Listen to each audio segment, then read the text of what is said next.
May gusto nito para sa mas ikatatatag ng kaharian niyo. Pangalawa, gusto ko makita ang papa ko. Narinig ko ang mga kondisyon mo. So, Ma, para sa matibay na pamumuno, hindi ba? Sige, ibibigay ko ang hiling mo. Makikita mo si Anang. Pero pagkatapos nun, susundin mo naman ang mga kondisyon ko. Isa na doon, ayoko nang makita ang pagmumukha ng Ginong yan kahit kailan dito sa Yangton.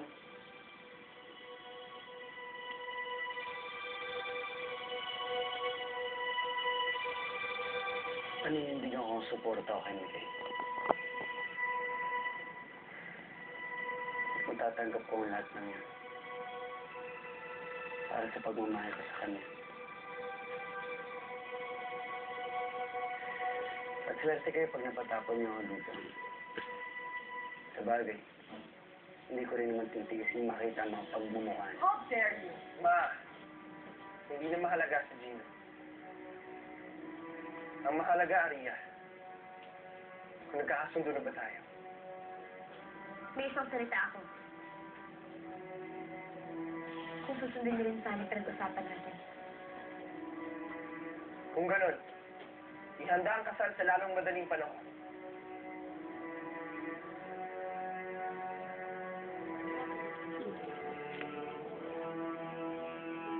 Gusto ko na makita ang papa ko.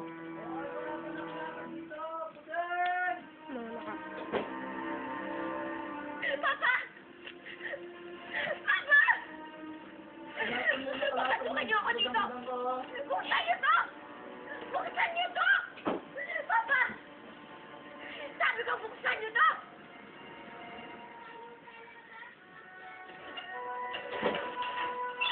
Papa!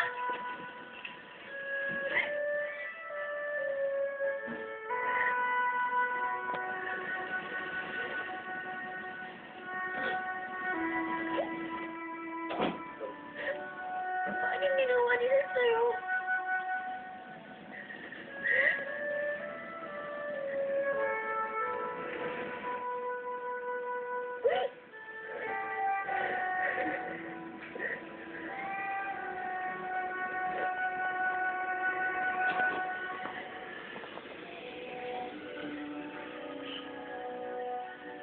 Yubati, iparating ko na bihati at kay Jao na kailangan nila ipagamot ang palabas dito ang papa ko. Isa yun sa mga kondisyon ko. Kailangan na ibalik si papa sa dati.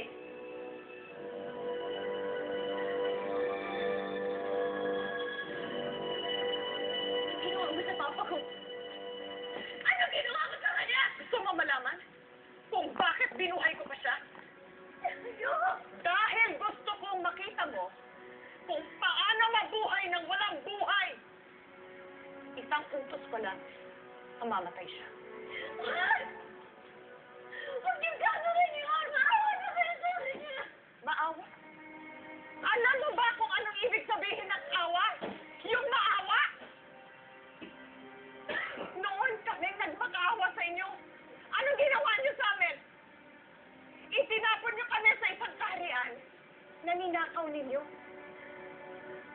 At alam mo kung anong mas masakit?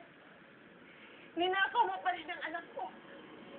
Na kahit sinasaktan mo lang siya, ikaw pa rin ang pinili. Ikaw, kaysa sa pamilya niya, ikaw ang pinili kaysa sa pangako niya.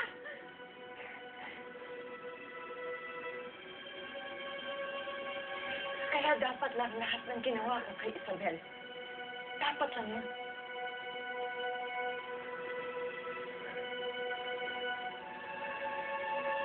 Ikaw! Wala kang pag-isawa! Ikaw! Ikaw ang pumatay sa kanya! Oo! Wala kang kasama! Oo! Ano ba kasama? Oo! Wala akong kasing sama! Ito ang ginawa niyo sa akin!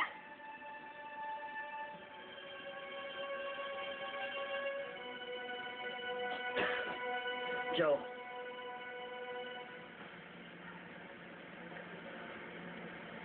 Galit man ako. At gusto ko yung pasagin yung mukha mo bago man ang kasal mo.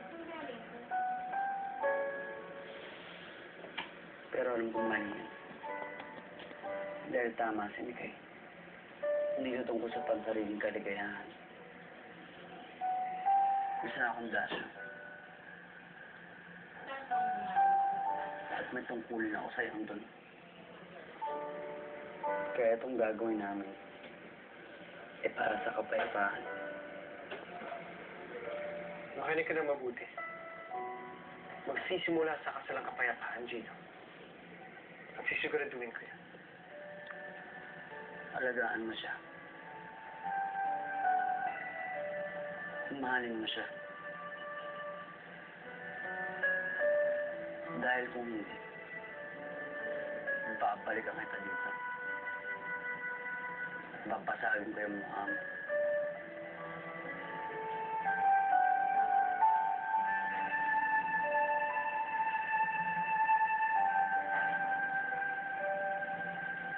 Sigurado ko ba dyan, anak? Para kay Papa.